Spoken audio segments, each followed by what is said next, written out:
Alors bonjour, je m'appelle Alban Maton, je suis le technicien IMAP. Je vais vous faire le laboratoire de fabrication mécanique aujourd'hui et nous allons commencer en premier lieu par faire une présentation de la machine. Donc, il s'agit d'un tour conventionnel. Ce tour conventionnel, c'est un tour avec un banc parallèle. Première chose la plus importante, c'est ici le mandrin. Un mandrin 3 morts sur lequel est monté 3 morts durs, qui sont donc en acier dur. Ce sont des morts avec des dents qui permettent de serrer la matière bien plus fort qu'avec un mort doux qui va juste épouser la pièce que l'on va usiner. Ensuite, deuxième partie, on a ici le chariot.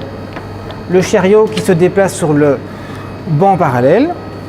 Donc ici, on a les manivelles qui permettent de déplacer le chariot soit de manière longitudinale, donc dans le sens de la longueur de la pièce, soit de manière transversale, ici, sur le diamètre de la pièce. Sur ce même chariot, on a un petit chariot qui permet de prendre des passes sur la longueur de manière plus fine ou, en l'inclinant, de pouvoir soit faire un cône, soit faire un filet si besoin en est. On a ici la poupée mobile. La poupée mobile, elle est équipée avec une pointe tournante. La pointe tournante va permettre de faire un montage qu'on appelle un montage mixte. Donc une pièce serrée dans le mandrin avec l'effort de coupe qui sera repris par cette fameuse pointe tournante. Cette pointe tournante peut être remplacée par un mandrin dans lequel on vient fixer une mèche à centrer, un foret, un tarot. Alors, cette machine, bien qu'elle soit complètement manuelle, est équipée d'avances automatiques. Donc, plutôt que de devoir se déplacer à la main, chaque fois en donnant des à-coups sur la manivelle, on actionne une avance qui permet que le chariot se déplace soit de manière longitudinale ou soit transversale, de manière automatisée, avec une avance qu'on aura calculée à l'avance. On a ici, sur la machine, un tableau avec les avances automatiques pour le longitudinal et le transversal, et un tableau avec les avances de filetage. Donc les deux tableaux sont bien séparés, et il suffit de faire une combinaison. Donc ici, en premier lieu, on va commencer à dresser la face avec une avance de 15 centièmes. Donc pour ça, on va choisir quelque chose qui se rapproche le plus. On a ici cette valeur-ci, ici, donc 0,14. Et on voit qu'on a une combinaison à faire qui est CT1X. Donc il suffit simplement de tourner les manivelles de manière à avoir ici le C, le T. On va tourner ici pour avoir le chiffre 1 et le X ici au milieu. Donc une fois qu'on va mettre la machine en route, qu'on va actionner l'avance automatique transversale, on aura un déplacement de celle-ci de 0,14 mm par tour. Donc quand la machine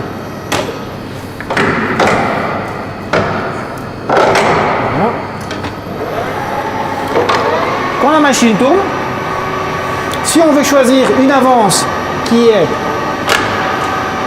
longitudinale, on va venir actionner ici la commande qui va indexer la machine sur la pignonnerie et qui va dire voilà, je veux me déplacer de manière transversale automatiquement. Et donc là je me déplace avec une avance de 0,14 mm par tour. Okay.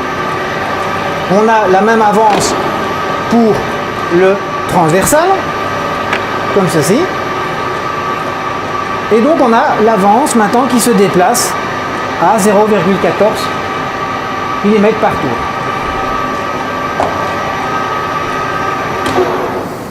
Alors voilà, maintenant que l'explication assez brève de la machine est faite, on sait plus ou moins comment la machine va fonctionner. On a juste ici une dernière chose à parler, qui est ici le levier ici qui va permettre de faire tourner la machine dans le sens anti-horlogique pour commencer,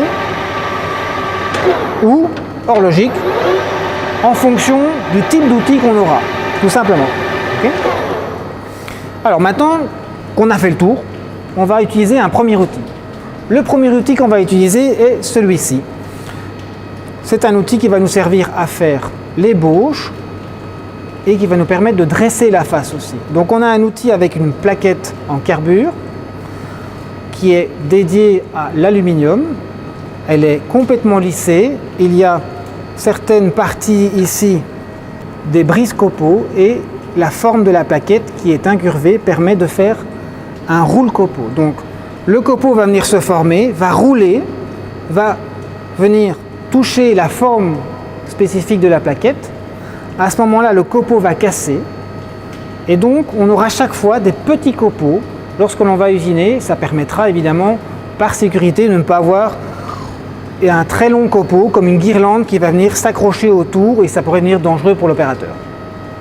Donc, montage du premier outil, on vient comme ceci dans ce qu'on appelle ici la tourelle. La tourelle va venir simplement bloquer l'outil ici en position à hauteur de pointe. Donc la hauteur de pointe, qu'est-ce que c'est? C'est simplement la hauteur du centre du mandrin et on appelle ça hauteur de pointe parce qu'on a une pointe tournante et qu'avant on venait régler l'outil avec la pointe tournante. Donc maintenant qu'on est prêt, on va venir se positionner avec notre outil ici et on va venir fermer, protection oblige, lunettes de sécurité, toujours. On va venir mettre la machine en route à 1400 tours minute. Donc on a changé les pignons de la machine et on va augmenter le potentiomètre jusqu'à 1400 tours minute. Première chose à faire, venir tangenter la pièce. Tangenter veut dire simplement qu'on va venir positionner notre outil contre la face, comme ceci. On prend un petit copeau, on recule. On a donc notre première référence qu'on va nommer le Z0. Z0, Enter. Okay. On va venir prendre ici 1 mm pour commencer. 1 mm, je remets ma référence à 0. Okay. J'ai déjà pré-réglé mon avance automatique. Je n'ai plus qu'à lancer en actionnant ici l'avance automatique. Donc maintenant vous allez voir le copeau qui va se former. Vous voyez, le brise-copeau vient chaque fois casser la bavure de manière à ne pas avoir un copeau trop long. Ouais. Une fois qu'on arrive vers le centre, on est attentif et hop, on arrête. Maintenant, on peut venir débloquer ici notre chariot. On se recule un petit peu et on revient. On arrête la machine et donc on a déjà une face qui est dressée pour commencer. Okay. Alors, cette face étant dressée, maintenant on a une première référence Z0. On va pouvoir venir cylindrer l'extérieur parce que là pour l'instant on est en pièce brute. Si on veut avoir un beau diamètre de 60, bien cylindrique, qu'on va devoir reprendre dans les morts, il faut absolument venir cylindrer très très légèrement la pièce. Donc pour faire ça, on va ne pas oublier de changer la position ici pour les avances automatiques. Et ensuite, on va venir se positionner prêt à tangenter. On met en route, on vient tangenter le diamètre extérieur le plus légèrement possible, c'est important. Légèrement, voilà. On vient ici, on met comme quoi le diamètre correspond à 60. Dans votre méthode de travail, cylindrez le diamètre à 60 mm sur une longueur de 90 mm avec une avance de 3/10 de millimètre par tour. Donc ce qu'on va faire maintenant, c'est qu'on va venir changer l'avance pour venir mettre une avance de 3/10. Donc 3/10, donc on va prendre ici ce qui se rapproche le plus. On a donc maintenant une avance beaucoup plus rapide que tout à l'heure. Vous voyez, 0,32. On va permettre d'avoir une avance qui va casser le copeau, mais qui malheureusement va faire des grands sillons sur la pièce. Donc c'est pour ça qu'on va devoir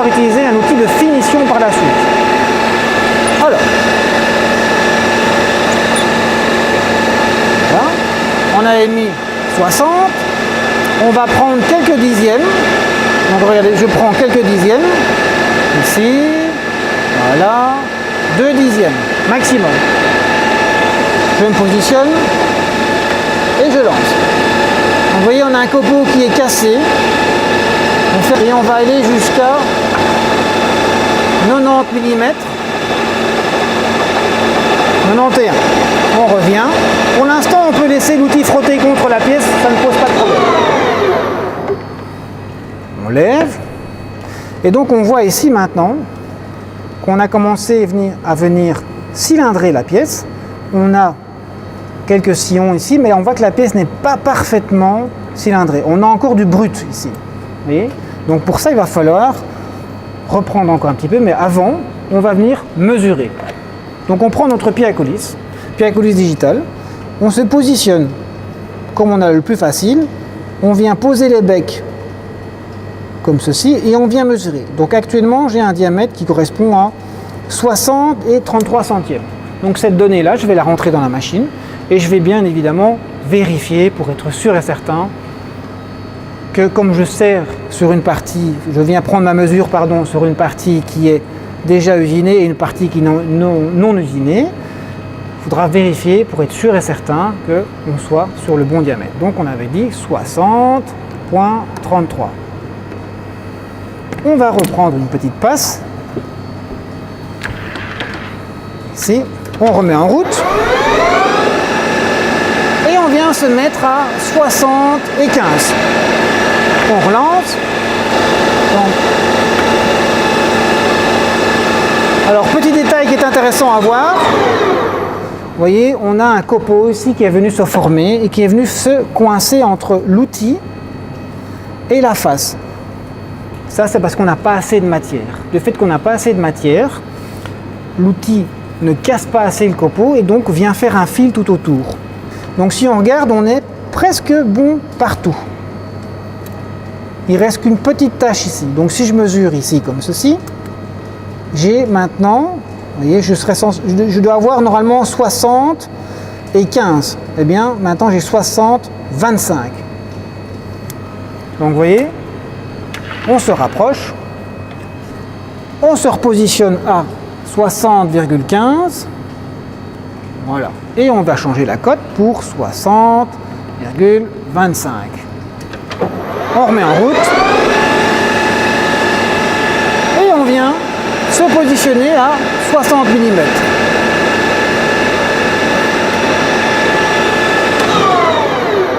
Alors, maintenant, on a facile parce qu'on a une lecture digitale. On n'a pas toujours une lecture digitale sur une machine conventionnelle. Et donc, on est obligé de travailler avec les tambours gradués ici. Le problème du tambour gradué, c'est que c'est écrit assez petit. On fait vite une erreur. Ici, quand on vient travailler sans lecture digitale, uniquement avec le tambour gradué, si on va un petit peu plus loin et qu'on se dit « Oh zut, j'étais un petit peu trop loin, qu'est-ce que je dois faire ?» Je dois venir me repositionner. Donc, je recule. Mais quand je recule, en fait, il y a toute une zone ici dans laquelle la manivelle finalement se déplace, mais pas la partie transversale. Et donc ça, on sait le voir grâce ici à notre lecture digitale. Donc vous voyez, si on regarde bien, malgré le fait que j'ai reculé, je ne suis pas à la bonne position. Donc je dois reculer plus loin pour reprendre le jeu et venir me repositionner correctement. Voilà. Et donc maintenant, on peut prendre cette passe.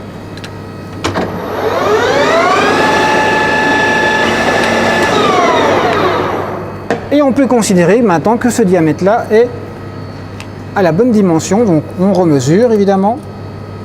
Et on a 59 et 98 centièmes. Je pense que pour 60 c'est bon. Maintenant qu'on est venu usiner ce diamètre-là, on a ici une arête qui est un petit peu une arête vive. Donc pour éviter de se blesser quand on va manipuler la pièce, en général on fait des chanfreins. Donc ici on va utiliser un autre outil, qui est un outil à chanfreiner. Donc la plaquette va avoir un angle de 45 degrés, ce qui va permettre de directement faire un chanfrein à 45 degrés. On vient replacer l'outil dans le porte-outil, on vient bloquer, on se déplace, comme ceci. On va tourner un petit peu moins vite. Alors, par facilité, ce qu'on fait, c'est qu'on va venir se mettre sur un chiffre rond. Donc on va venir placer l'outil au milieu de l'arrêt de vive, comme ça. On va essayer de prendre un chiffre rond, 54 par exemple ici. Voilà. Très bien. Je vais déplacer mon tambour gradué, ici. Et je vais venir légèrement tangenter.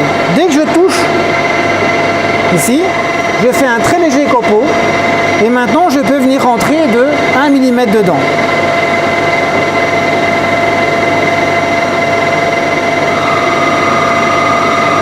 Et je ressors. J'ai donc fait un chanfrein de 1 mm sur l'arête. Alors, opération suivante. Ici, donc, dans notre méthode de travail, on a donc dressé la face, on a cylindré. Maintenant, on doit centrer et ensuite forer pour venir faire un taraudage. Pour centrer, on va venir enlever la pointe tournante, ici. On va venir placer un mondrin dans lequel on va venir mettre notre mèche à centrer. Donc la mèche à centrer, la voici. Elle a déjà un angle qui permet de venir par la suite, si on décide uniquement de centrer, de venir placer la pointe tournante parce qu'ils ont exactement le même angle.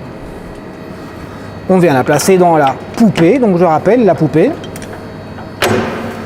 Le cône est bloqué, on vérifie, on se déplace.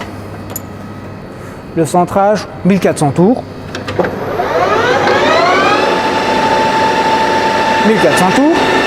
Et donc maintenant, on peut venir très légèrement contre. Voilà.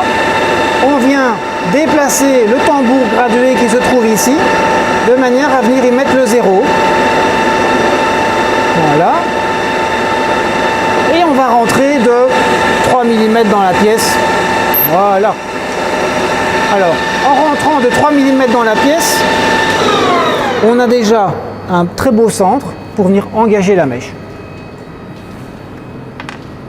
La mèche qui est ici, qui est une mèche qui est directement au bon diamètre parce que par la suite on va devoir tarauder. Donc, pour venir tarauder un métrique 8, il faut forer à un diamètre précis. On a ici un diamètre extérieur de plus ou moins 8. C'est ce qu'on appelle le diamètre nominal. Évidemment, on ne peut pas forer 8 parce que si on fore 8, ben la vis ne va jamais se visser dedans, donc il faut forer plus petit. Mais combien plus petit? Donc pour ça, il y a une règle, c'est que on regarde dans une table, ou alors soit on connaît, et on va donc prendre le pas du filet, dans ce cas-ci qui est de 1,25, et on va donc prendre le diamètre nominal moins le pas, et on aura le diamètre de forage. On a un pas de 1,25, donc on ne va pas forer 6,75, mais on va forer 6,8, comme ça on a un diamètre légèrement plus grand, et donc le filet sera un petit peu moins pointu. Donc on vient se placer, comme ceci. Alors, petit truc, étant donné que j'ai déjà commencé à venir ici centrer, je viens placer ma pointe sans que ça ne tourne et je mets ma mèche contre. Je viens placer ici mon 0 et donc en faisant ceci, j'ai déjà la pointe de ma mèche qui est déjà dans mon centrage, ce qui permettra par la suite de vraiment faire 20 mm minimum de taraudage. Donc on va forer un petit peu plus loin pour être sûr et certain d'avoir 20 mm de taraudage. Donc on diminue la vitesse, on fore à 1000 tours, on est à 0 et on y va. On rentre. On a déjà foré ici 5 mm. On casse le copeau légèrement, c'est important. Ici. 10. Et je casse le copeau. 15. Je casse le copeau. 20. Donc là, on a presque la bonne longueur, mais on va aller un petit peu plus loin par sécurité. On a de la matière, on va aller jusqu'à 3 mm en plus. Okay. Donc notre trou est foré. On peut reculer la pointe. C'est fini pour elle. On va venir monter un autre système qui va permettre de venir tarauder de manière libre. Donc, ici, on va notre tarot qui est un tarot pour tout ce qui est trou borgne. De cette manière, le copeau, quand il va se former, va venir ressortir le long de l'hélice et venir se dégager naturellement. Parce que si on prend un tarot pour les trous passants, le problème qu'il y a, c'est qu'au moment où on va venir tarauder notre pièce, le copeau va avoir tendance à se pousser dans le fond et donc venir se coincer. Donc en fonction du type de trou qu'on a à faire, on a un tarot qui est déterminé par soit un trou passant, soit un trou borne. Donc ici, trou borne, qu'est-ce qui va se passer? On va venir faire tourner le mandrin dans le sens anti-horlogique. Qu'est-ce qui va se passer? On a le copeau qui va commencer à se faire et qui va entraîner notre tarot vers l'intérieur. Donc on a un système ici qui va le guider tout le long. Ensuite, j'ai fait ici une marque sur notre tarot et je vais pouvoir ensuite inverser le sens de rotation. De cette manière-là, je vais pouvoir dégager le copeau. Donc en inversant le sens de rotation, la machine va repousser le tarot vers l'extérieur de la pièce. On change de vitesse.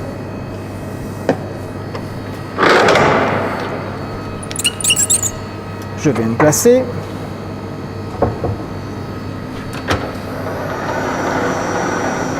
On met un petit peu de lubrifiant parce que l'aluminium est un matériau qui est assez sec. Donc, un petit peu de lubrifiant ici. Et je viens simplement ici. Et voilà, il est entraîné. Je m'arrête un petit peu avant. Voilà. Je suis donc à mon repère que j'ai mis ici. Donc j'ai 20 mm de taraudage. Maintenant, j'inverse le sens de rotation. Et en inversant le sens de rotation, eh bien, le tarot est repoussé naturellement. Car il a été engagé dans le filet. Voilà. Alors, on a maintenant notre taraudage qui est fini. On a une bavure ici tout autour. Eh bien, on va casser cette bavure en remettant le mandrin et en venant mettre un outil qu'on appelle une mèche à bavurée. On retire ceci. On vient replacer notre mandrin.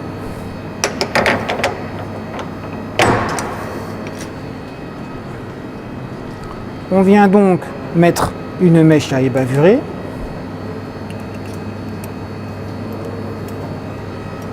Ou un outil à ébavurer, c'est selon. Voilà, on vient bloquer légèrement. On va augmenter un petit peu la vitesse. Et on vient faire un chanfrein d'entrée.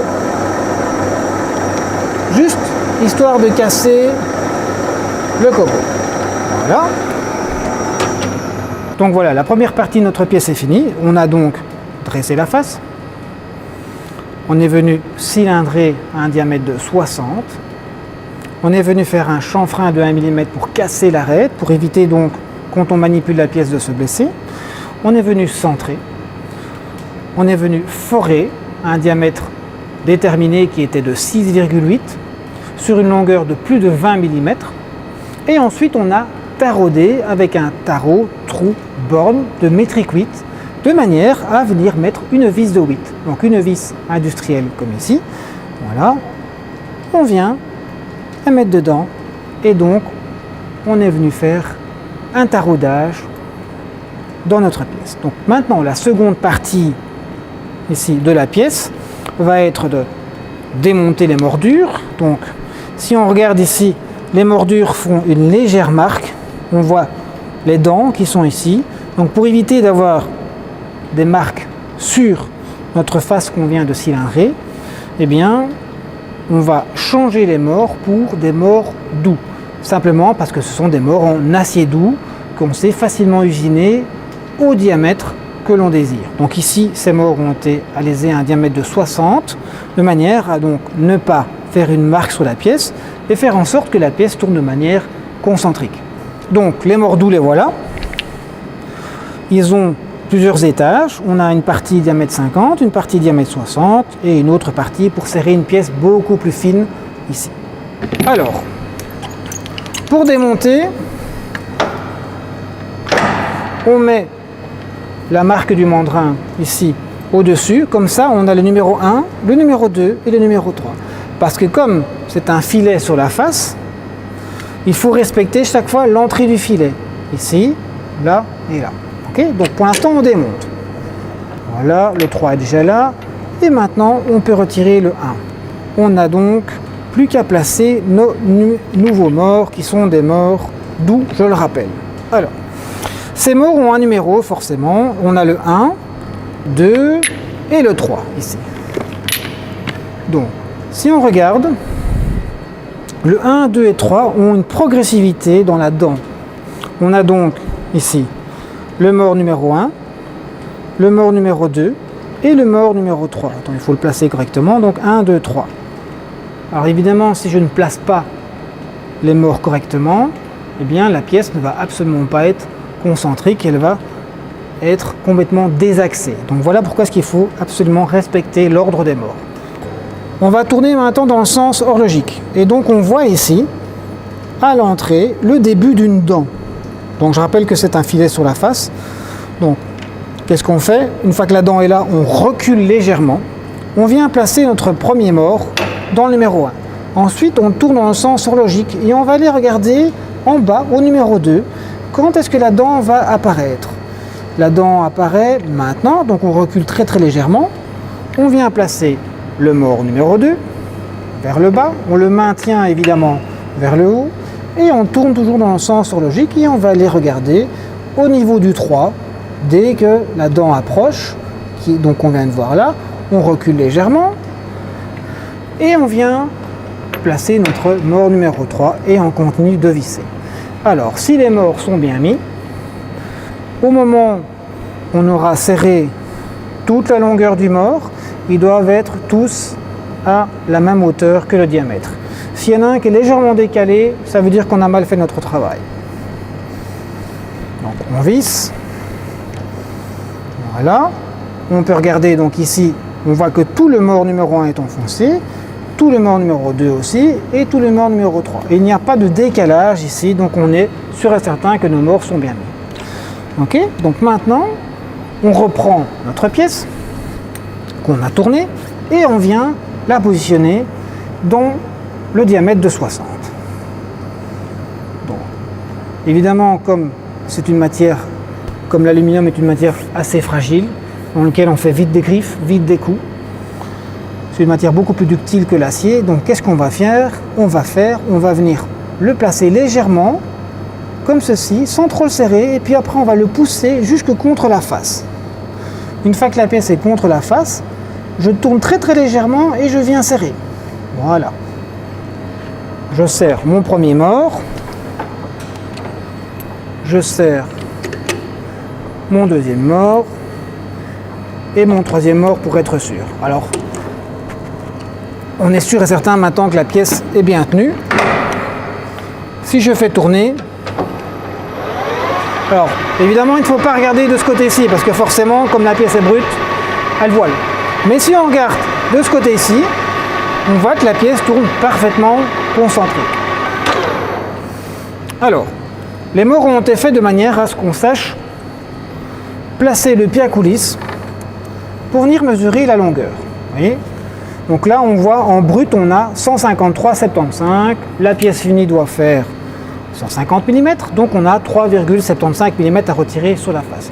Donc là, même opération qu'au départ, on va venir dresser la face de manière à retirer le surplus de matière.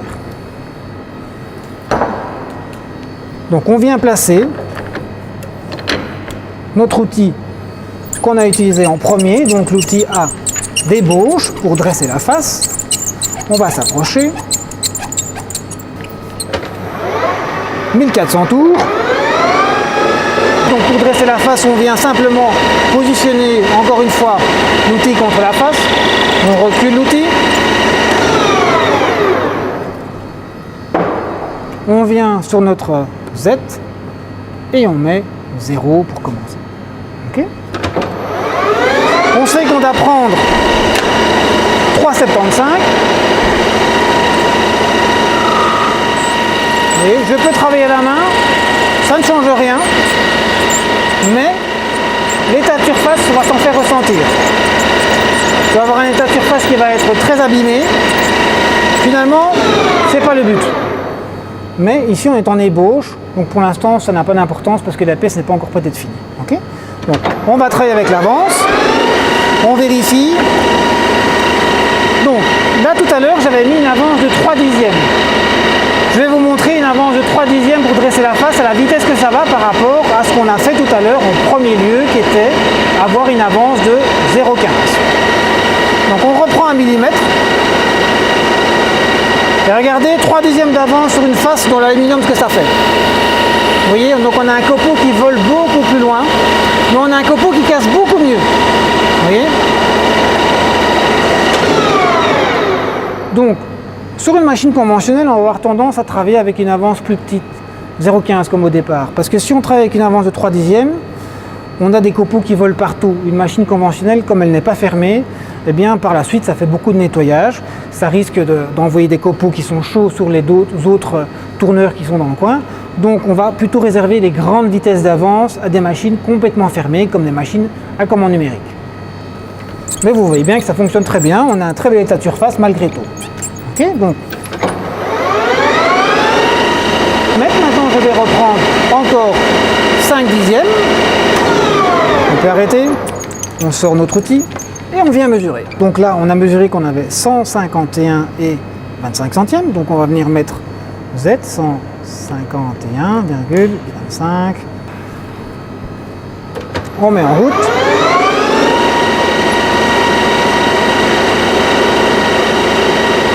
Et voilà, on revient. Et on a donc une pièce qui est à 150 mm de long. On va venir centrer. Alors pourquoi est-ce qu'on vient centrer maintenant? Parce que maintenant on va utiliser la pointe tournante. La pointe tournante, elle va être là pour reprendre l'effort de coupe. Parce que si vous regardez bien, on a quand même une pièce qui sort des morts du mandrin de 130 mm de long. Donc quand on va venir prendre de la matière en cilindrant, on va créer un effort de coupe qui va faire que la pièce va légèrement se déformer. Et en se déformant légèrement, elle va faire un cône naturel. C'est pas intéressant pour nous, donc on va venir mettre notre mèche à centrer, faire un petit centre. Ensuite, on va démonter notre mandrin et venir placer notre pointe tournante qui sera là pour reprendre les efforts de coupe, pour tourner une pièce qui soit cylindrique. Et on vient là. Et voilà, pas plus loin. On recule ici notre mandrin. Et on va venir prendre notre pointe tournante. Alors pourquoi est-ce qu'on appelle ça une pointe tournante? Simplement parce qu'il s'agit d'une pièce ici sur laquelle on a différents cônes qui est montée sur un roulement. Donc on vient la placer dans notre poupée mobile. On va venir mettre notre pointe contre notre centre qu'on vient de faire. Et donc pourquoi est-ce qu'elle est montée sur un roulement? Parce que si la pièce devait tourner et que cette pièce-ci devait être fixe, finalement cette pièce-ci s'userait. Okay. Donc on vient bloquer la pointe. Donc voilà. Donc ici maintenant on a ce qu'on appelle un montage mixte. Donc, serré dans le mort et avec l'effort de coupe qui est repris par ici la poupée mobile.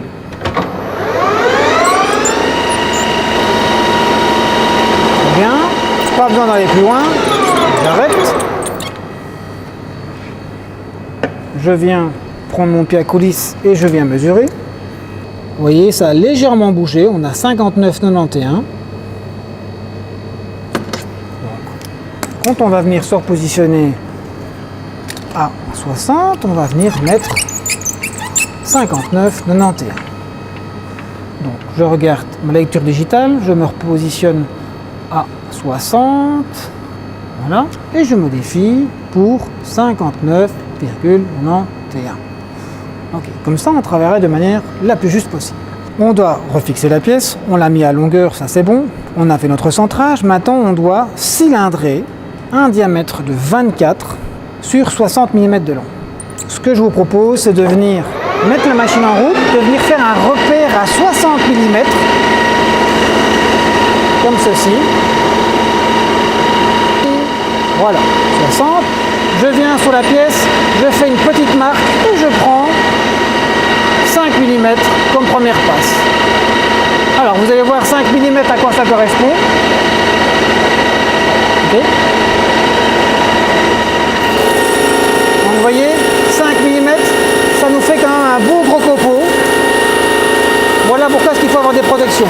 Okay. Donc je me suis arrêté un petit peu avant, la marque que j'ai voulu faire. Donc vous voyez que pour que ce soit visuel. Maintenant je regarde aussi ma lecture digitale et j'avance jusqu'à 59,80. Voilà. Et je reviens. Alors, maintenant si on regarde un petit peu ici les copeaux qu'on a fait, en travaillant avec une avance de 3 dixièmes, donc ici, en prenant 5 mm, on a un gros copeau, et on a un très très gros copeau. Ce copeau, en fait, il devrait casser.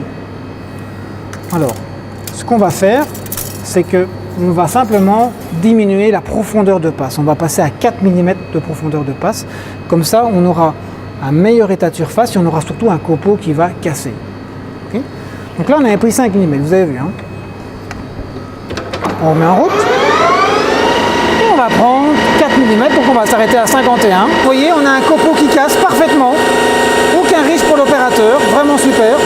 On s'arrête visuellement avant. Et on va à la main jusqu'à 59, 85, quelque chose comme ça, et on revient. Et donc maintenant on est parti pour débiter la pièce jusqu'à un diamètre de 25 mm. On laissera refroidir très très légèrement la pièce. On va changer d'outil pour mettre un outil de finition. Ok, on est arrivé maintenant à un diamètre de 26 mm. On va venir finir maintenant ce diamètre jusqu'à 50, cette longueur jusqu'à 59,95. Voilà. Bon, donc on regarde notre afficheur. On a été un petit peu trop loin, mais c'est pas grave. Voilà, on revient à 59,95. Comme ça, voilà. Et on va venir redresser cette face. Donc vous voyez, on a une face qui est complètement avec des à-coups comme ça. Donc on va venir, regarder, redresser cette face. Ici, voilà. Donc ici, on a un copeau tout fin parce qu'on est venu reprendre sur la face 15 centièmes. Donc on change d'outil et on prend un outil de finition ici. L'outil de finition par rapport à l'autre, qu'est-ce qu'il y a comme différence? Eh bien, on n'a déjà pas le même angle de plaquette. Quand on compare un petit peu les deux outils ici, on a un outil ici avec un angle très ouvert, un roule-copeau ici, et un rayon ici de plaquette de 0,8. Une matière, vraiment un outil qui est vraiment fait pour retirer beaucoup de matière. On peut y aller, vous voyez, on a pris entre 4 à 5 mm à la passe et chaque fois on avait un copeau qui cassait excessivement bien. Maintenant ici on a un outil de finition avec une plaquette de 0,4, donc un outil beaucoup plus pointu. On a toujours un roule-copeau et on a toujours un petit brise-copeau aussi, mais évidemment avec cet outil là on va éviter de prendre de trop grosses passes, donc c'est pour ça qu'on va plutôt le réserver à la finition. On va venir simplement comme ceci placer notre outil contre la face, on change Z0. Maintenant on doit faire la même chose pour le diamètre extérieur, donc on sait qu'on a plus ou moins 26, donc on va légèrement tangenter, on va venir prendre une passe, on va venir mesurer, on va noter dans le X le bon diamètre et ensuite on va pouvoir finir ce diamètre là, qui est donc le 24 sur une longueur de 60 mm. Okay. Je vais changer l'avance, histoire d'avoir un état de surface qui est meilleur. Pourquoi? Parce que simplement on passe d'une plaquette de 0,8 à une plaquette de 0,4, donc si je garde la même avance, je vais avoir beaucoup plus de sillons dans la pièce. Okay. Donc je vais mettre une avance de 0,14, donc CT1X, donc C, T, X. On vient mettre 26, sachant qu'on va devoir changer cette cote. Hein. On vient se placer comme ça, et on prend une passe.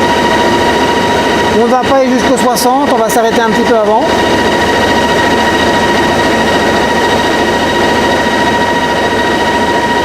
Donc vous voyez, on a déjà un état de surface qui est un petit peu différent. On voit que la brillance de la pièce n'est pas la même. Et on peut s'arrêter là. On revient. Alors, on a donc un état de surface bien meilleur que si on avait gardé une avance de 0,3 grâce au fait qu'on a changé l'avance. On a donc 0,14 avance. On vient mesurer maintenant le diamètre.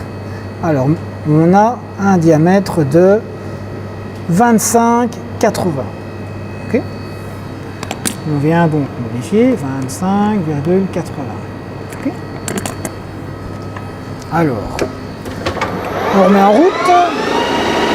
On va venir se placer à 24,80. Comme ça, je prends 1 mm. Voilà. Et on y va. Vous voyez, on a déjà un copeau qui est différent, parce qu'on a un copeau qui casse. Aussi grâce au fait qu'on a pris 1 mm. Je laisse assez de matière pour pouvoir justement faire une belle finition.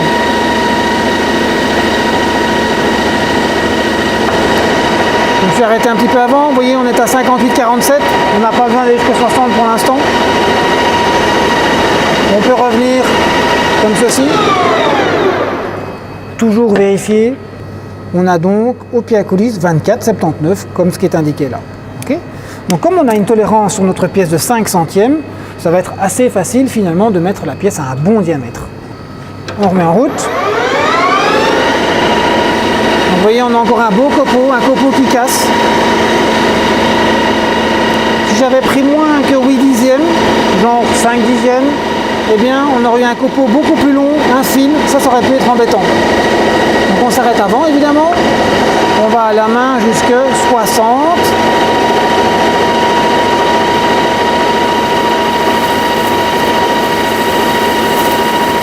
On a un gros copeau, hein, c'est normal, c'est normal. Là on va à son aise et on va redresser la face manuellement. Voilà. Et regardez, hop, on fait des chips là. Mais si on regarde bien, on est venu prendre quelques centièmes et on a un beau copeau, tout fin, et on a une face qui est parfaitement dressée.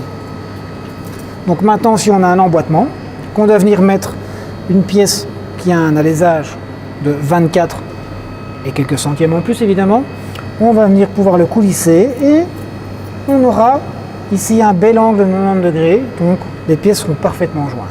Okay. Donc, diamètre 24, ça c'est bon. On peut le vérifier évidemment. Et donc on a 24 et 1 centième. La pièce est un peu chaude, donc elle va perdre le petit centième, elle va revenir à 24, voire 23,99 et on est parfaitement dans la tolérance. Donc vous voyez qu'une machine ici qui a quand même quelques années, on n'est pas obligé d'avoir une machine numérique. On peut très bien travailler de manière très précise avec un tour conventionnel. Okay. Alors on reprend nos références, parce que maintenant on a un diamètre de 20 à faire sur une longueur de 30. Alors ce diamètre de 20 correspond à un métrique 20, ici, sur une longueur de 30. Métrique 20 au pas de 1. C'est un pas fin. Tout à l'heure on a fait sur une des faces un métrique 8 avec un pas de 1,25 qui est un pas standard. Ici on va faire un pas fin. Okay. Donc on vient comme ceci, on referme, on a toujours nos références. 24, on va se mettre à 22. Voilà, on vient voir si notre 0 ne bouge pas, ok c'est bon. On peut aller évidemment s'arrêter avant 30.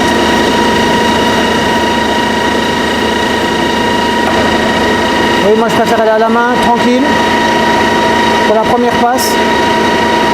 Voilà, 24,80, on revient.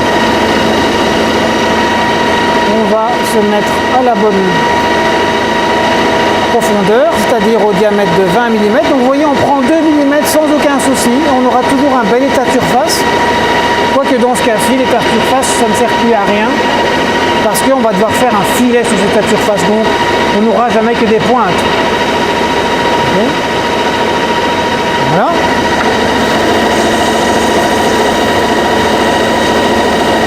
Ça fait un petit fil, mais c'est pas grave. Ok, on s'arrête ici.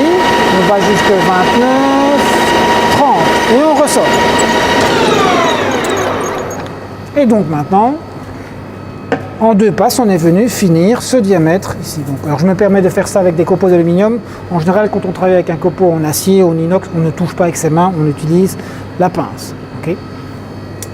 On remesure toujours. On a 19,99, c'est parfait. Donc maintenant, on peut démonter cet outil-là et on va venir faire des chanfreins. Alors pourquoi faire des chanfreins? On doit faire un chanfrein d'entrée pour le filet, de manière à ne pas avoir une arête vive sur notre filet. Voyez. Et ici, on va venir juste casser la bavure.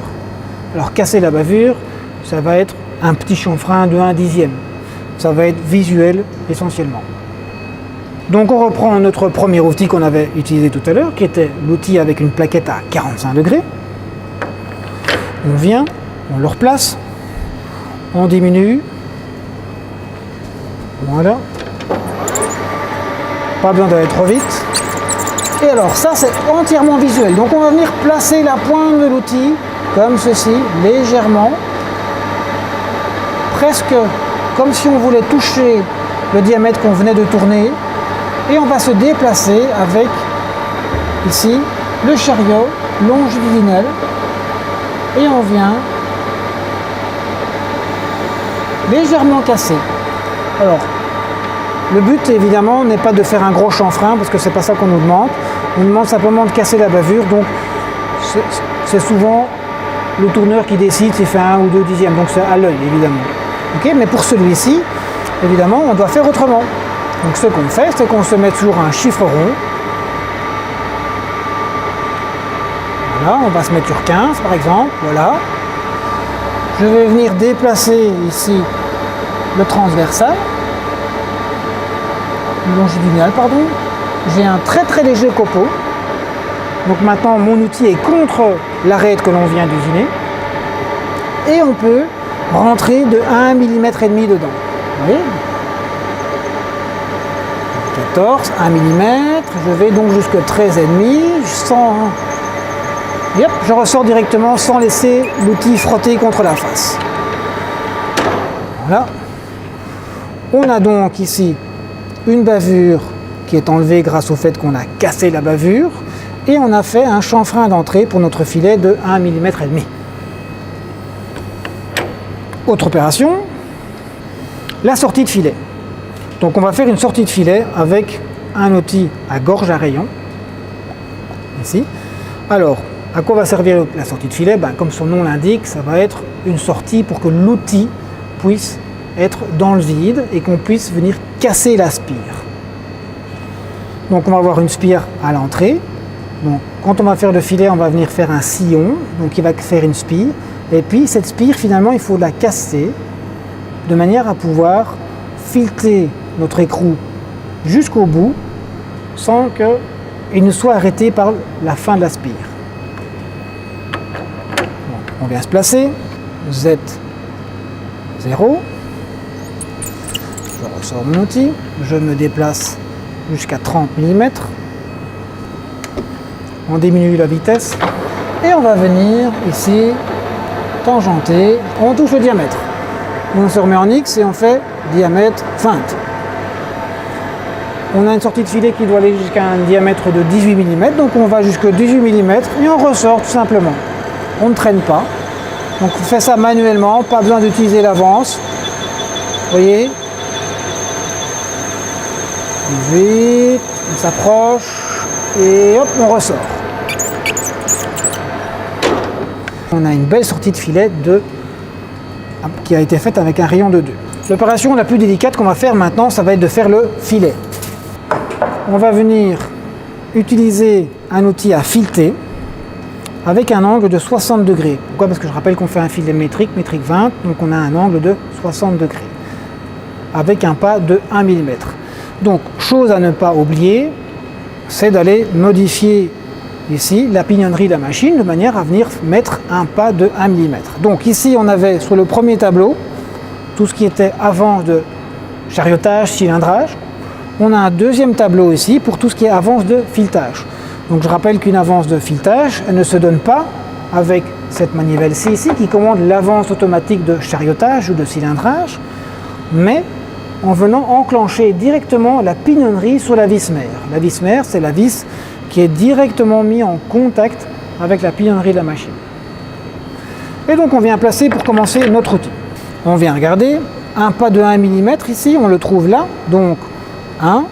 Alors, le principe du filet, comment est-ce qu'on va faire ça? On va venir, avec notre outil, mettre des références sur le diamètre et sur la longueur. On va venir prendre nos passes chaque fois avec le transversal. Donc, il faut chaque fois retenir où on se trouve et chaque fois plonger un petit peu dans la matière et faire notre filet en ne débrayant jamais la vis mère, parce que si on débraye la vis mère, on ne tombe jamais au même endroit, donc on risque de faire des filets à plusieurs entrées, c'est pas ça qu'on veut, on veut faire un filet à une seule entrée. Donc qu'est-ce qu'on fait? On vient se placer comme ceci et on vient enclencher la vis mère. Donc là on est directement branché sur la vis mère. Donc une fois qu'on aura fait notre passe, il n'est pas question de venir faire ceci, de reculer l'outil et de revenir. Parce que comme le mandrin tourne, on ne sera jamais dans le même filet quand on va vouloir reprendre notre passe suivante. Okay?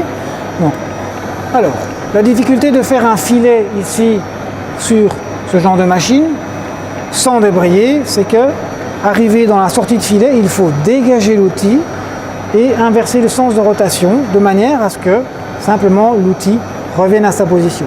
Donc en fait ça fonctionne un petit peu comme une vis. Quand vous prenez une vis et un écrou, vous tournez l'écrou, si vous voulez que l'écrou revienne, ben vous devez dévisser l'écrou.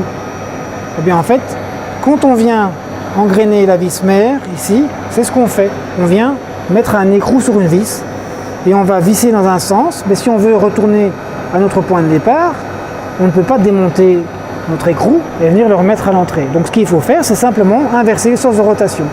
Donc on visse, on dévisse. Et donc c'est exactement ça qu'on va faire, tout en prenant soin de reculer l'outil avant, évidemment, sinon on risque d'abîmer notre filet. Okay? Alors, on est positionné, comme ceci. On va venir enclencher la vis mère et on va faire un premier sillon. On a un léger sillon, tout fin. Alors maintenant, ce qu'on peut se dire, mais est-ce que c'est le bon qu'on va faire? C'est qu'on va simplement le vérifier avec un peigne à filet. Vous voyez, sortie de filet, je recule mon outil à l'aise, j'inverse le sens de rotation. Donc je reviens à mon point de départ et je m'arrête. J'ai donc ici un peigne à filet qui va me permettre de venir mesurer ici tous les filets. Donc ce que je vais faire, c'est que maintenant je vais venir le positionner contre les sillons que je viens de faire et je vais voir visuellement si déjà ça ressemble à quelque chose. Et on sait déjà que c'est déjà le bon réglage. C'est parti, on peut venir commencer à faire notre filet. Ici, on va utiliser de l'huile émulsionnable. Donc c'est de l'huile qui est mélangée avec de l'eau. On a 95% d'eau, 5% d'huile.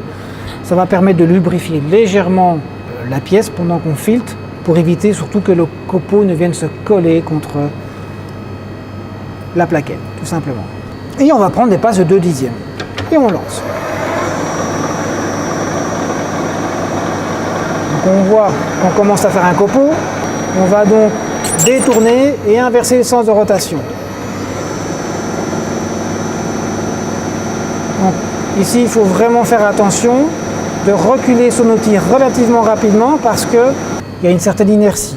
Donc on revient, on était à moins 2/10, voilà. Et donc on va aller jusque moins 4/10. Et on va prendre des passes successives comme ça jusqu'à plus ou moins 1 mm. Et ensuite on va vérifier. Alors comment est-ce qu'on va vérifier? On va vérifier avec un calibre à filet. Un calibre à filet, qu'est-ce que c'est? C'est simplement une pièce qui a été développée pour que tout le monde fasse le même filet métrique 20 au pas de 1. Dernière passe avant de vérifier.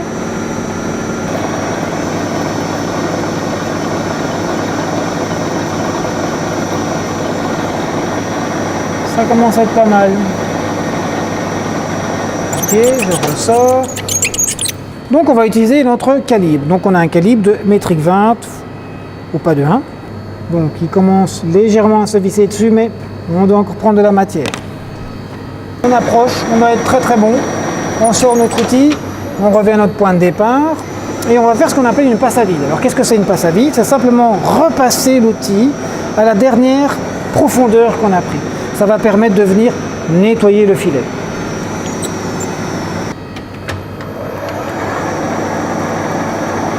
Vous voyez, malgré le fait que c'est une passe de finition, qu'on est revenu à la même position que tout à l'heure et on a quand même un petit copeau qui se forme. C'est la preuve qu'il y avait encore de la matière à prendre.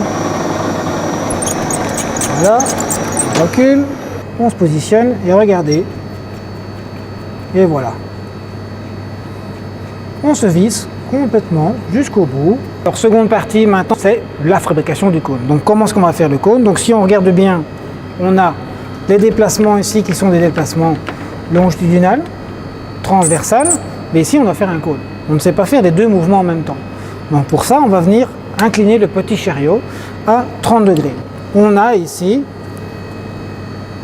un diamètre qui est gradué et on sait venir se placer. Alors, comme ceci ou comme ceci. Alors, si je me mets à 30 degrés comme ça ici et que je déplace mon outil, je vais faire un cône qui va plonger vers l'intérieur. Moi, j'ai besoin d'un cône qui va plonger vers l'extérieur, donc d'un petit diamètre vers un grand diamètre. Donc pour ça, je dois venir incliner comme ceci. Donc je viens là, je me mets à 30 degrés, voilà, c'est bloqué.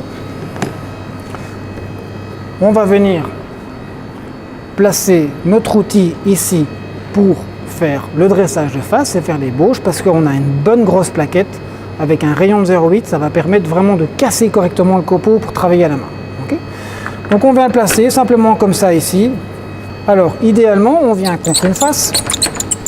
Ici, voilà. Et on vient simplement mettre un petit angle à la main, comme ça. Voilà. Comme ça, on n'est pas parfaitement à 90 degrés, donc on ne risque pas de talonner, donc que toute la surface de la plaquette ne prenne. On ne travaille qu'avec la pointe, le rayon de 0,8. Okay, on met en route et on va prendre quelques passes pour commencer. Okay, et on vient donc travailler à la main. Donc ici, par rapport aux autres opérations, on a une opération qui est complètement manuelle. Donc, d'où l'intérêt de pouvoir ici travailler en bonne coordination avec ses mains. Parce que si on travaille comme ça et comme ceci, en fait, on va à chaque fois faire des à-coups sur le cône. Comme on fait des à-coups sur le cône, ben, visuellement, ce ne sera pas quelque chose qui sera parfait. Donc on ne sait pas automatiser ça, donc ici c'est juste une question d'habitude et de feeling. Voilà. Donc, vous voyez, l'avantage de cet outil-là, c'est que je peux faire un très très gros copeau comme ça, ici, sans aucun souci. Et voilà. Oui, l'état de surface n'est pas trop mal. Hein. Oui. Ici.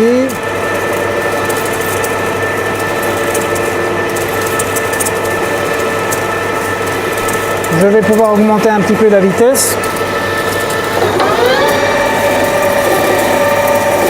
Un petit peu de trop. Voilà. Ici. Vous voyez, on a un copeau assez gros maintenant. Je reviens.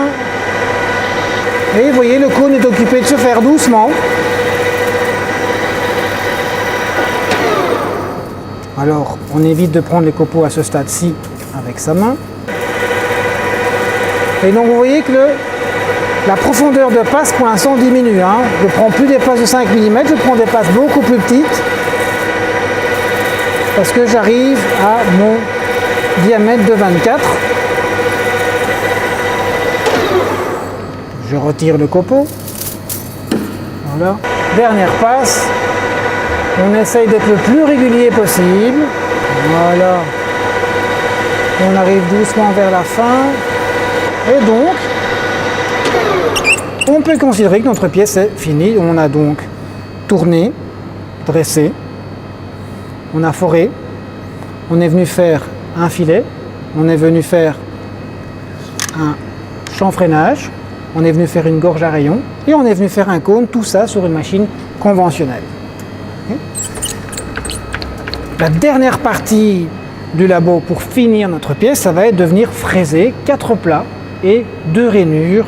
Et comme ça, je pense qu'on aura fait le tour de la fabrication mécanique à notre niveau ici.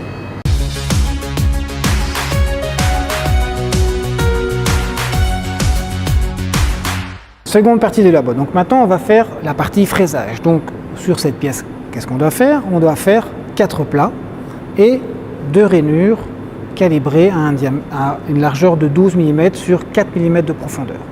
Donc pour ça, on va utiliser cette machine-ci. C'est ce qu'on appelle une fraiseuse d'outilleur dans notre cas. Donc ce n'est pas une machine conventionnelle parce qu'elle est équipée d'une commande ici qui permet de piloter la machine en créant un programme. Donc c'est déjà une machine à commande numérique mais plus d'outilleur. Donc ce qu'on va faire ici, c'est qu'on va juste faire une présentation très rapide. Il n'y a pas de manivelle réellement sur cette machine-ci. On a donc ici un étau parallèle. On a ici un fourreau avec lequel on peut venir donc placer une mèche et on peut venir forer si on veut. Et les manivelles sont remplacées ici par des boutons de commande qui permettent de descendre la machine en mode avance ou en mode rapide. Pour remonter, pareil, X, donc on accélère, et le Y comme ceci. Donc ici, en fait, on a 3 axes à gérer. Par rapport au tour, où on a l'axe X qui correspond au diamètre, l'axe Z qui correspond à la longueur.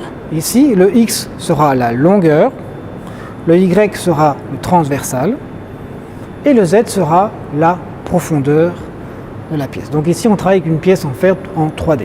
Pour la présentation de la machine, on ne va pas aller beaucoup plus loin, si ce n'est qu'on a ici ce qu'on appelle une manivelle électronique, donc qui permet, en choisissant la commande manivelle électronique, de déplacer un axe choisi. Donc là, ici, j'ai l'axe X. Je peux très bien choisir l'axe Y ou l'axe Z. Donc là, je peux monter ou descendre. Donc la première chose à faire, c'est de placer la pièce dans l'étau. Pour faire ça, on va venir placer notre pièce ici sur 2 cales qui sont des cales rectifiées, parallèles. On vient positionner simplement comme ceci. On ouvre notre étau et on vient serrer la pièce. Et donc vous voyez, là, je serre plus haut que le centre de la pièce. Donc en serrant, la pièce ne va pas avoir tendance à remonter. Lorsqu'il va avoir un effort de coupe, elle va avoir tendance à être poussée vers le bas. Donc, je suis venu mettre ici une pièce supplémentaire, vous voyez, qu'on appelle une butée. Donc cette butée, à quoi va servir? Elle va venir servir simplement à mettre les références, le X0 et le Y0. Alors pour ça, je viens placer ma pièce contre, légèrement. Je viens serrer ici. Une fois que la pièce est contre, je serre un peu plus fort, donc c'est un étau à serrage hydraulique. Et je vais venir prendre mes références. Alors comment est-ce que je vais faire pour prendre mes références? Je vais venir mettre un centreur. Alors comment fonctionne le centreur? On a 2 pièces ici complètement rectifiées, qui ont un diamètre de 10 mm. On fait tourner, pour commencer, notre centreur à une vitesse maximum de 500 tours par minute.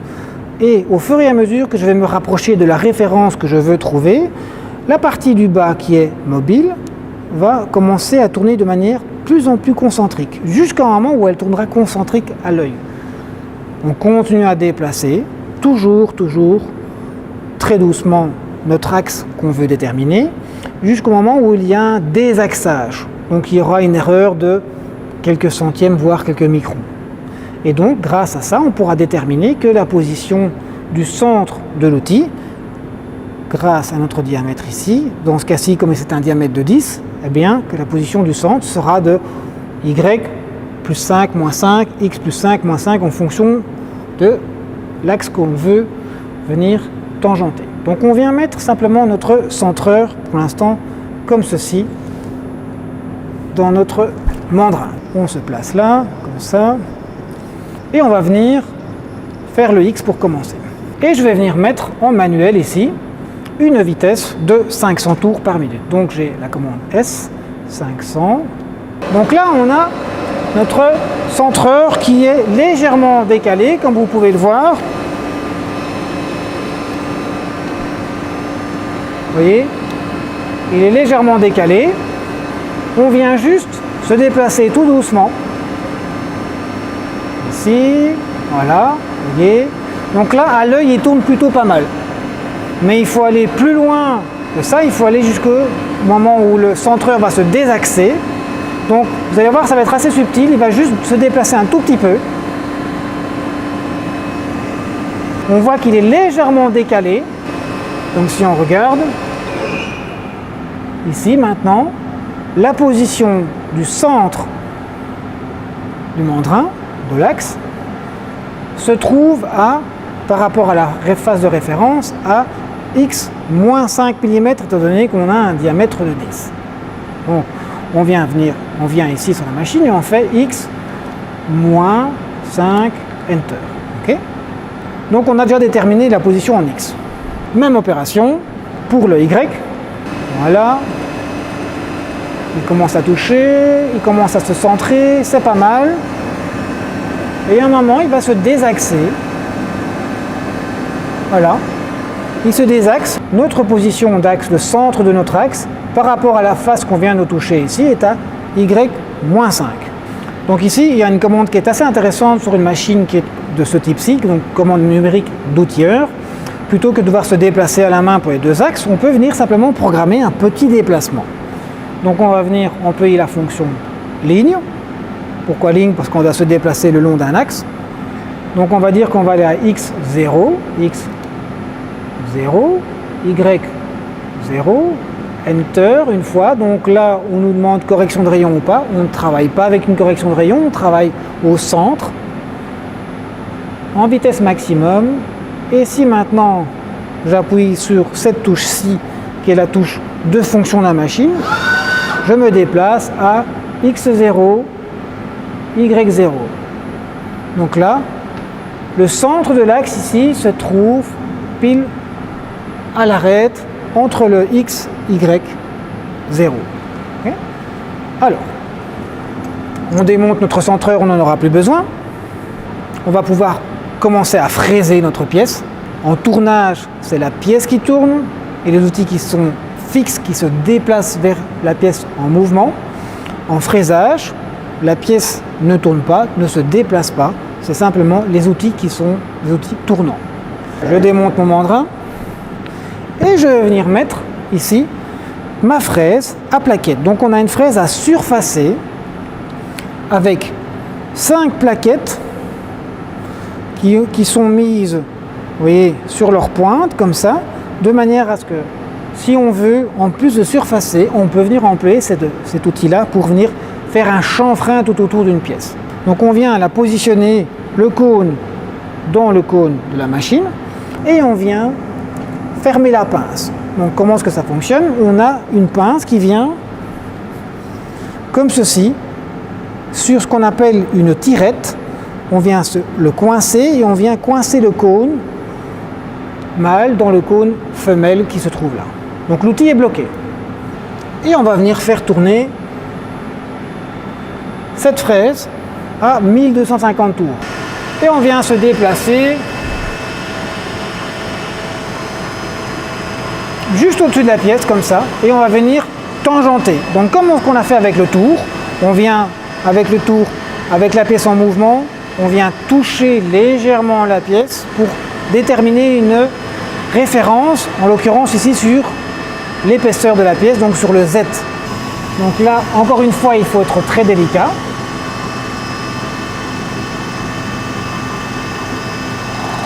Très très léger, vous voyez. Je me déplace. Voilà. Je pourrais très bien marquer qu'on est à Z0. En fait, comme on est déjà venu prendre quelque chose, on va déjà prendre une petite compensation. Z moins 0,05 centièmes. Okay. Je considère que j'ai déjà pris 5 centièmes. Maintenant, je dois me déplacer pour enlever de la matière. On va prendre des passes successives de chaque face de notre rayon, de notre diamètre. Pardon. Okay. On a un diamètre de 60 et on a 4 plats de 50 mm. Donc ça veut dire qu'il faut retirer 5 mm sur chacune des faces. On va donc retirer ici 2 mm pour une première passe. Je viens à Z-2. J'ai pris ma profondeur. Maintenant je peux déplacer mon étau vers la fraise en mouvement pour prendre de la matière. Je vais modifier ce qu'on appelle l'avance automatique. Je vais me déplacer à 300 mm d'avance et je vais commencer à retirer de la matière. Et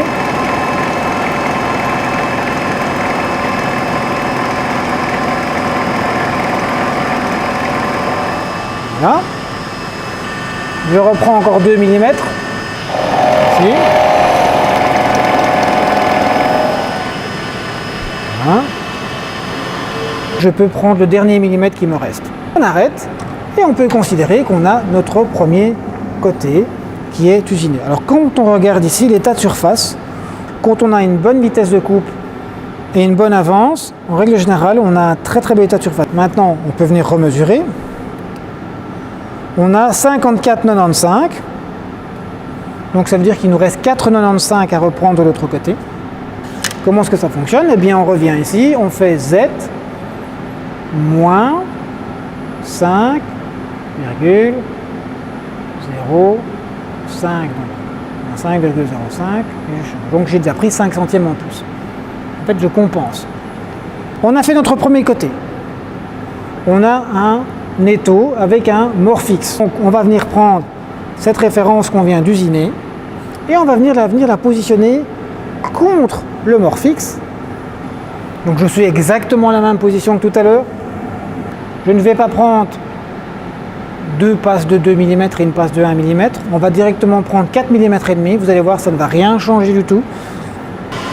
Je viens comme ceci, prendre 4 mm et demi avec une avance de 300 mm en une fois.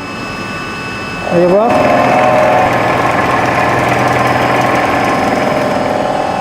On entend que la machine ne prend plus rien, c'est bon, on peut revenir. Ici. On vient contrôler.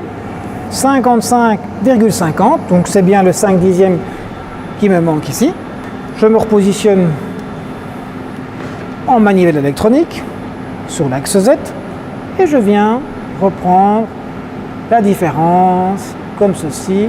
Alors, tout à l'heure on avait une avance automatique. On n'avait qu'à simplement enclencher une poignée qui faisait que l'avance se déplaçait toute seule. On n'était pas obligé d'appuyer, de tenir cette manivelle. Ici on peut faire la même chose, simplement en choisissant l'axe et en appuyant sur NC. Vous voyez, plutôt que de devoir garder mon doigt appuyé, j'ai l'avance automatique et se déplace toute seule. Une fois que la passe est prise, on arrête. Ok, donc maintenant on a déjà deux faces qui sont faites et qui sont perpendiculaires. Maintenant on va faire une troisième face.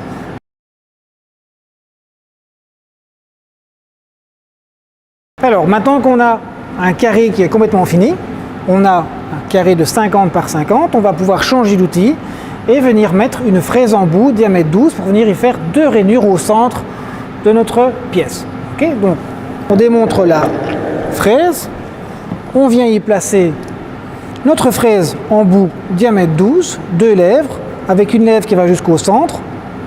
Donc éventuellement on peut même forer avec cette fraise là.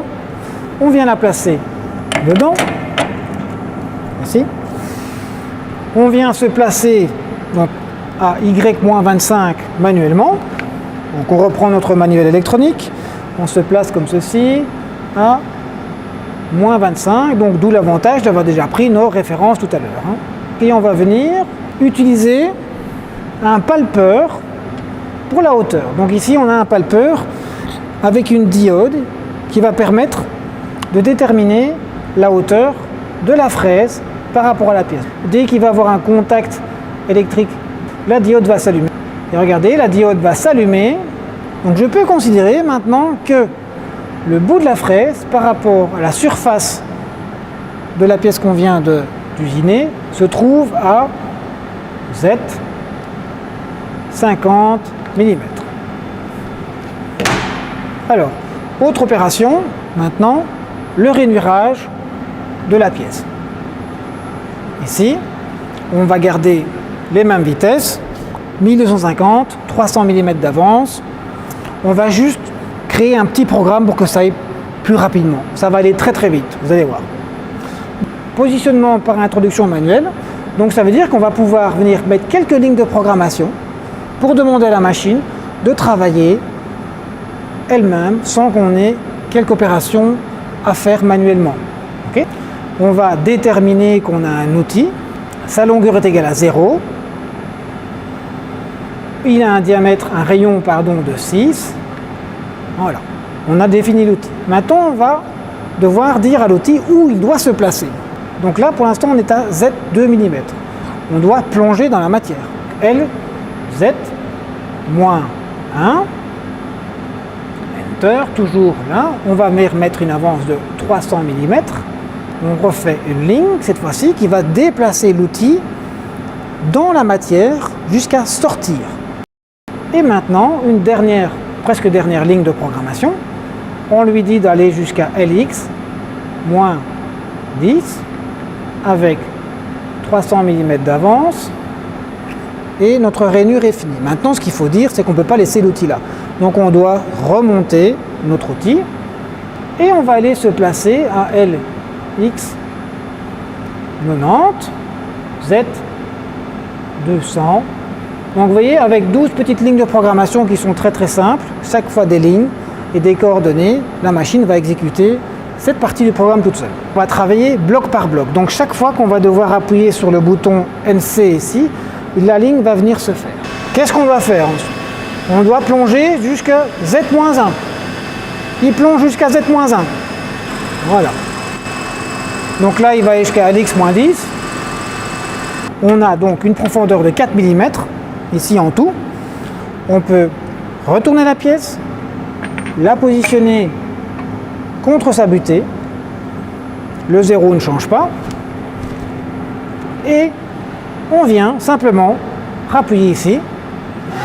Et la machine va tout faire elle-même, sans qu'on ait quoi que ce soit à faire.